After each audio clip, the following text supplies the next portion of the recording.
Hello, welcome to another motorcycling video. In this video I'm going to talk about the Australian motor vehicle industry. From time to time we hear these calls for the Australian motor vehicle industry to reopen, or for the factories that made cars to be reopened, or for us to start making cars again in Australia. And when you think about it at one level, that just seems to make sense, perfect sense. We've got these factories that used to make cars. Why don't we just reopen them and start making cars again? But when you think about it a little bit more deeply, you realise that all of the decisions that were made that ended the car industry in Australia were all economic decisions. Some of them were made by politicians, but all the decisions made to end car manufacturing in Australia were economic decisions. And unless the economic circumstances have changed dramatically, it's unlikely that any of those ideas of restarting the industry will ever happen. So first of all, think about the fact that over the time that Australia had a motor vehicle industry, that is from the late 1940s through to about 2017, we had a host of companies. First of all, General Motors, Holden, then Ford, then Chrysler, and at various times we've had Toyota, Mitsubishi, Nissan, British Leyland. I don't think I've missed anybody, but all of those companies at one stage or another had factories here making cars, and all of their factories have closed. In 2013, when the Abbott Liberal government was elected, Prime Minister Abbott and his Treasurer Joe Hockey told the remaining three manufacturers, that is Holden, Ford and Toyota, that they, the government, were no longer prepared to pay subsidies to those companies to keep making cars in Australia. And the company said, well, if there's no subsidy, we're going to close our factories and we're not going to make cars here. And Joe Hockey at one point said to them, well, if you're going to go now. And so they all shut up shop and left. Now at the time, Ford were making the Ford Falcon here, Holden were making the Commodore, and Toyota were making the Camry Hybrid. The Camry Hybrid was being exported into Asia and into Middle East and being used for taxis. And so Toyota operations here were relatively profitable, but if they were here on their own, they would not be, because economies of scale and all the other manufacturers who provide components to the industry wouldn't be able to survive on just one contract from Toyota. Holden were not allowed to export their Commodores to anywhere else because General Motors said, well, that will compete with other factories that we've had and we don't want that. And the Ford Falcon was only being made for the Australian market. So the first thing was subsidies disappeared. Secondly, there were cars that were being made that were only made for the Australian market. Now, a thing to think about here is that although Australia's population now is something like 27 million, the market here, the pie for which all the motor vehicle manufacturers get a slice of, isn't very big. When the industry's having a really good year, it sells about 1.2 million new cars. That's a good year. But because we have so many manufacturers from Europe, America, Korea, Japan, China, I don't think I've left anybody out there, and because there are so many brands, and within those brands there are so many models and so many options within the models, we have one of the biggest choices of motor vehicles in the market worldwide. So the pie itself isn't very big at 1.2 million vehicles, and no manufacturer is getting a really big slice of the market. They're all getting fairly small slices of a fairly small market in the first place. So the idea that if we made cars here, suddenly you would get a bigger slice of the market, I don't think that's borne out by the evidence. Probably what would happen there is, if you see now that the Chinese manufacturers, and I think out of the top 10, 4 of the top 10 are now Chinese manufacturers, those being BYD, Chery with its various brands and sub-brands, MG, and Great Wall Motors. And I think what has happened with those 4 is that they've increased their share of the market, but not because the market has grown, but because they've increased it at the expense of other manufacturers such as Mazda, to some extent, and to a much greater extent brands like Stellantis and all their sub-brands, and Honda, for example, whose sales have declined dramatically. So the pie hasn't got very much bigger, but the Chinese have whittled away at the competition and increased their slice of the market without increasing the market all that much. So first of all, one factor in while there'll be no reopening of the business is governments have not changed their idea that we're not going to subsidise you. We're not going to pay you money to build cars here. If you can't make cars and sell them profitably on your own, we're not going to give you subsidies to do so. One company opening a factory here would not work simply because the economies of scale that are required would not be there. So you're looking at 2 or 3 manufacturers, and 2 or 3 manufacturers of different brands are all going to be looking and saying, well, where's the profit in this? Where's the market share increase for us? When are we going to see a return on our dollar and so forth? And those things are not going to be forthcoming. The second factor, as I said, is the market itself isn't that big. The pie isn't very big. And no particular manufacturer is going to be able to look at the things and say, well, if we start making cars here in Australia, we will increase our slice of the pie by such a significant amount to make the whole operation worthwhile. So you've got those 2 issues to start off with. Now, when manufacturing ceased in Australia, as I said, we had the Ford Falcon, the Commodore, and the Camry Hybrid. The Ford Falcon and the Commodore were 6-cylinder sedans.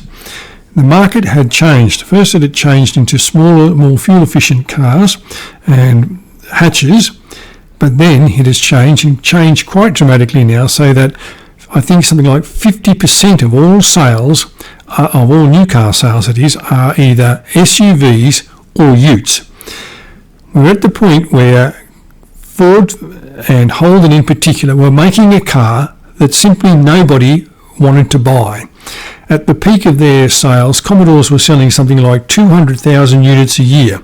At the time that they closed the factory, their sales had declined to something less than about 60,000, and the figures were very similar for the Ford Falcon. They'd gone from something like 180,000 units a year to about 40,000 units a year. Simply, people were not buying Commodores, 6-cylinder family sedans, Commodores or Falcons in the way that they had been doing so in the past. They were buying, first of all, smaller sedans, perhaps like the Camry, but also hatches like Corollas and Hyundais and Kias and so forth. But then the market changed, and it changed dramatically into SUVs and utes. And so a question a manufacturer would have to ask themselves if they were going to open a factory, or any number of manufacturers, if they were going to open a factory here, is to say, well, what sort of car would we make that we would sell, would we make in an Australian factory that we would sell in sufficient numbers to make it worthwhile reopening the factory in the first instance, and investing all the money in doing so, and investing all the money in training staff and so forth, that we can't achieve with the manufacturing that we have elsewhere in the rest of the world at the moment. So we've got these factors already. Governments are not going to subsidise the production of cars in Australia. It's a case if you want to make cars in Australia, then stand on your own 2 feet, because we're not going to subsidise you. Secondly, although the population of Australia is increasing, it is not increasing at sufficient rate to say it's worthwhile to open a factory here. The pie itself, as I said, at 1.2 million, isn't very big, and no particular manufacturer's slice of it is big enough to say it's worthwhile us investing in refurbishing a factory that's already there and bringing up to code and so forth to start making cars in Australia. So that's point number 2 and point number 3. Again, as I say, what sort of car would it be that we would make here in Australia? Would it be a combustion engine vehicle? Would it be a ute? Would it be an SUV of some sort? Would we be making electric vehicles? If we were making electric vehicles, we're going to be competing on against the Chinese. Now, this is not necessarily an endorsement of the quality or otherwise of their cars, just to say they make an awful lot of them. I thought I read somewhere that they make something like 28 million cars a year in China. So they certainly know a lot about making cars, and they know a lot about making affordable electric cars. So if we said to a manufacturer, open a factory here and make EVs, the factory, the board of directors, the chairman, the investors, the stockholders, everybody connected with that company would be saying, how can we do this and do it in a way that competes with the Chinese? So we've got no subsidies, a market that's relatively small. The pie's not going to get all that much bigger. We've got a problem of thinking, what sort of car will we make? Will we make a combustion engine? Will we make a ute? Will we make an SUV? What sort of car will we make? And if we're deciding to make an EV, we're automatically, whether we want to be or not, in competition with the Chinese, and we're probably not going to be doing that. We're certainly not going to be doing that job as well as they're doing it at the moment. So there are some factors to consider already. Then there is this consideration. If a company or companies decided they would look at the Ford factory that's here, the Holden factory that's here, the Toyota factory that's here, and either buy those factories or lease them from those companies and say, we've got to spend X million dollars to bring this factory now up to modern day standards, the accountants are going to be asking, where's the money going to come from? When is there going to be a return on these dollars? But so let's suppose for a moment the company approves that and says, yes, we'll spend that money because in the long run we will earn the return on it.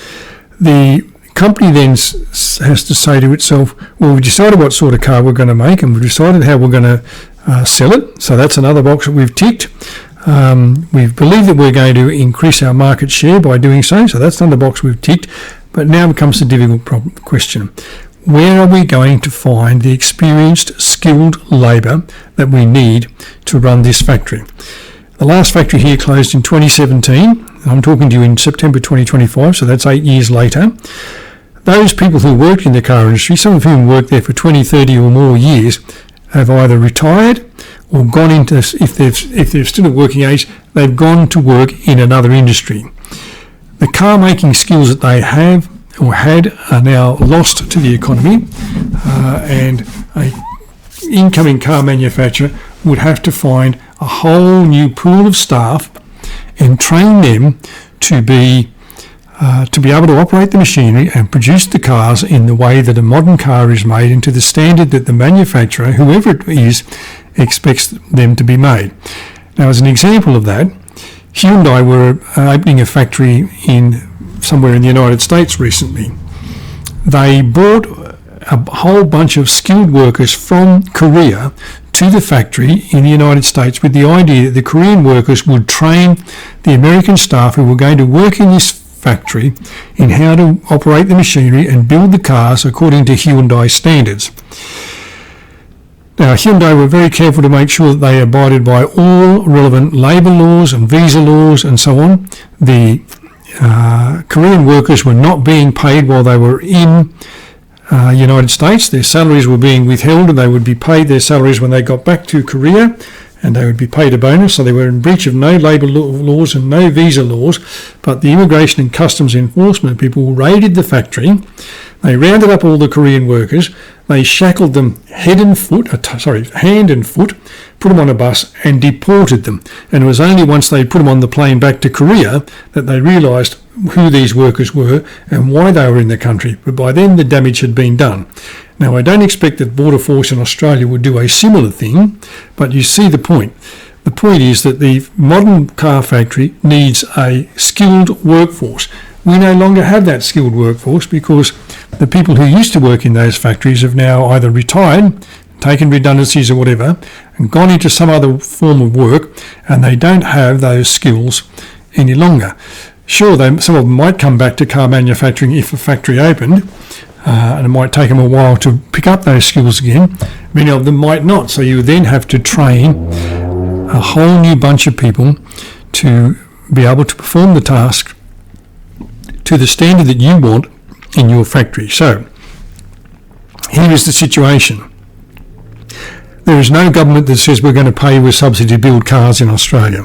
One factory opening is not going to be sufficient. You need 2 or 3 factories open to achieve economies of scale and to convince component manufacturers to reopen their factories and make mirrors and windscreens and the various bits of componentry that the actual car manufacturer doesn't make themselves, that they buy from they've outsourced the production of. So you need 2 or 3 manufacturers to open factories to do that. You need to be able to convince your stockholders and investors and so on that by opening a factory, you're going to increase your market share. You can't say, well, we're going to make the pie bigger, but you're just going to say we'll get a bigger piece of the pie. But And to do all that, you've now got to spend millions to bring the factory up to standards that it needs to be at the moment, and millions more to train the staff to be able to make the cars the way you want them made, to the standard that you want them made. But here's the question that the manufacturers would be asking themselves, the biggest question. They would be looking at their manufacturing plants elsewhere in the world: Thailand, China, Korea, Japan, Mexico, South Africa, Poland, and elsewhere. And they would be saying to themselves, why would we close our factory in Thailand, or close our factory in Korea, or build another factory in Australia when we've got all these other factories that we make cars at already? Why would we then want to build another factory in Australia where costs of production, that is labour costs, energy costs, compliance costs in terms of industrial relations legislation, compliance costs in terms of workplace health and safety, compliance costs in terms of environmental controls and so on. None of those things have changed. They haven't got any cheaper to do those things. In fact, they've probably got more expensive. Why would we want to say, well, let's close the factory in Thailand where the labour is cheaper, or in Korea where the labour is cheaper, or South Africa where the labour is cheaper? Let's close the factory there and shift all the operations to Australia where labour is more expensive, where energy is possibly more expensive, where all those compliance costs that I just mentioned are more expensive, and then we will make a vehicle which we hope will compete at the lower end of the market with the Chinese cars that are coming onto the market. And it seems like almost every day there's a new Chinese model, brand and model being announced for the market. So we have to compete with those because that's the growing area. That's where the sales are at the moment. Sales of so-called cheap, affordable Chinese cars are on the rise. Luxury cars, prices, the sales are about the same as they've always been, reasonably static. There's no surge, there's no huge decline, they're just about the same as they've always been. But in the affordable branch of the market, probably from about 35,000 through to about 55,000 is where the surge in sales is coming, and that surge is coming for Chinese brands. So a company that says, well, we're going to open a factory in Australia has got to be able to produce a car that fits into that price bracket, and still the shareholders, the investors, the accountants, and the board of directors are going to be asking the people who have come up with this idea, where is the profit and when are we going to see the profit? We're not just writing a blank cheque here. So the idea that we could just sort of wave some magic wand and these disused factories that belong to Holden or General Motors, Ford and Toyota could be reopened, and hundreds, if not thousands of people would suddenly be given jobs in them building cars that would proudly say made in Australia, and thousands of Australians would rush out and buy them. It's wishful thinking. It's probably a great idea in theory, but as I said at the beginning of this broadcast or this video, all the decisions made in the car industry in relation to the close of the car were economic decisions, and the economic decisions and indicators say that that's such a decision to reopen a factory in Australia just doesn't stack up. Thanks for watching. I hope you've enjoyed my commentary. If you have a thought, leave it in the usual place, and when I become aware of it, I'll respond to it. Please respond to the content rather, and I'll catch you when I'm making the next motorcycle video.